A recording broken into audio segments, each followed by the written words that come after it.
Out of all the conversations that we are having on a day-to-day basis, 53% of the employees, that's about the professional communication, and 70% of the couples, that's about the personal communication.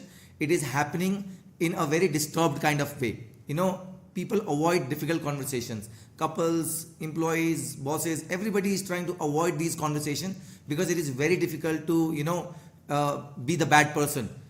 It's a very common notion that if I am saying something difficult or if I am saying something straight to the next person, the other person might feel bad. Fear of losing people is one of the basic fears of the human beings. And in today's video, we are going to uncover how can we have difficult conversations in personal and professional relationships without breaking the bond. My name is Lokesh Rohilla and I'm back with today's episode about having this very, very important subject of mastering the art of having those difficult conversations. So how can we do that? The step one, I've broken down this video into 3 steps. The first step is that you have to avoid the conversation. Avoiding the conversation is actually costlier than having it. You need to understand this. Our perception is that if I want to have a difficult conversation with somebody, I might break the bond. I might break my friendship. This person might, leave my company, or maybe I might be fired from this company. I have worked in many companies and I have seen that most of the employees, they just simply try to avoid, even if they have a very valuable feedback also to the company, but they have the fear that I might lose my job, and they usually don't have those conversations. And same thing is happening with the families also, that the couple knows, especially this is happening on a very big scale in the couples these days, that they simply try to avoid this because the husband feels that the wife might feel bad and she might go out of my life, and the wife feels that the husband might go, or like our relationship will suffer. But that's not the fact. The fact is that if you're trying to avoid the conversation, it is actually more costlier than actually having that conversation. So there are more chances that if you go ahead with that communication in a proper way, you actually would be able to get something positive out of it rather than trying to avoid that conversation. So please try to understand this thing. Put this thing in your mind. This change is needed on a perception level, that we are thinking, the first thing that we are thinking about this, about having the difficult conversation itself is wrong in our mind. So then we move to the second step. In the second step, we need to understand that the emotion behind the words is more important than the words. Let us take an example of the personal relationship. The person is angry. This usually happens between parents and children. The parent is actually frustrated with their own lives and they want their children to perform well in their life. And what they do is that they start forcing the children. Instead of telling them why education is important or why growth is important, they rather speak to the children in a very frustrated kind of tone. So their emotion is actually good. Their intentions are very good. Their feelings are very good. But the way they say to the children makes a very big gap between the relationship of the parents and the children. And the same thing happens in offices also, same thing happens in home also. So we need to understand this fact, that we need to try to understand the emotion. Why this person is saying this? If a person is shouting at me, why the person is shouting at me? Is there any hidden agenda behind it? Does this person want anything good for me? Or this person actually wants to help me? Sometimes a person could be talking very nicely to you. There could be some kind of selfish meaning behind it. So always remember that in these conversations, it is always better to understand the emotion behind those words rather than simply going by the words. Words by themselves don't tell the whole story. It is actually the emotion that tells you the whole story. And the third step is start with an understanding, not accusation. This is a very common mistake that we do in our lives, that whenever we are having a communication, whenever we are talking to somebody, we start blaming them. You did this wrong happened, and let us say I lost money because of you, or let us say I'm not feeling happy because of you, or maybe a husband can tell the wife that because of you my mood is bad. Actually the mood is bad because of the office, because the boss said something wrong to them, but they are blaming it onto the wife. Why? Because now obviously the person cannot say too much to the boss, but the person can definitely pour the frustration on the family. It usually happens, right? And now if you look at the second point, this is where the wife can actually become more strategic, more trying to understanding. She can try to understand that why this person is shouting. The moment this person came from the office, suddenly immediately the tone changed, the voice changed. This person is always speaking in such kind of tone. It could be possible that the person is frustrated with the job, or the person's business is not doing very good. These are the things that we need to understand on a very deeper level. Then only our communications can become good actually.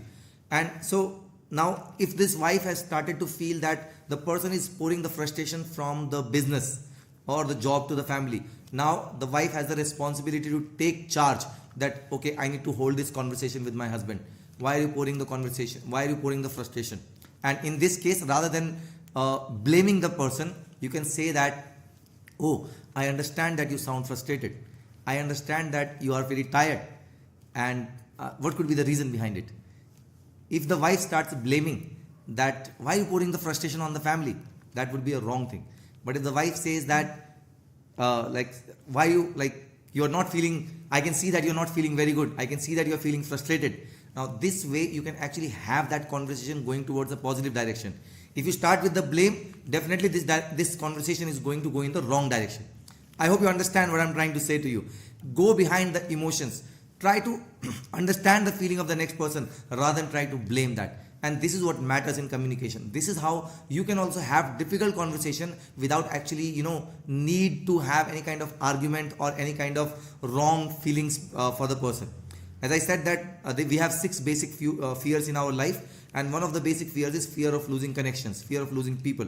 And because of this fear of losing people, we avoid these conversations. But if you follow this simple step-by-step method, like you try to understand the emotion, you actually try to build a bond, you try to, start with understanding, do not try to accuse the other person. In this way, it would be better for you to hold the conversation rather than just trying to avoid it. So my tip for today is, name the emotion before you name the issue. Like as I said in the third example, the person is coming from the office and immediately started shouting. So maybe this person is showing the signs of frustration, or maybe the person is showing the sign of anger. Now in the case of a negative emotion, if you say that I can see that you are angry, now this way the person can actually become more angrier, because anger is a negative emotion, right? So what we can do is that we can turn that into slightly positive one. Oh, I can feel that you're a little bit frustrated. I can feel that you're not feeling very fine. What could be the reason behind it? So you can rephrase these feelings. Once you rephrase the feeling to the next person, it means to the other person that my partner or my friend or my, let us say, boss or relative, whoever it is trying to understand me. Rather than trying to blame me, understand me. As human beings, we always try to, defend ourselves. It is there in our neural mechanism. We always try to defend ourselves. When somebody is trying to blame me, somebody is trying to take the wrong things out of me, I will always try to defend myself. That's a common human nature. We'll always try to do that. So if in this, let us say, difficult conversation, you put the person on defensive, you immediately start blaming the person, then definitely this person is going to revert back to you, reflect back to you in the similar way. But if you show empathy, if you show that I'm understanding how you're feeling, I can step myself into your shoes, I can, connect with what you're feeling, then obviously this person will try to open up, and having this difficult conversation will actually become easier. So this message is for all the husbands and wives, all let's say parents and children who are trying to avoid the difficult conversation.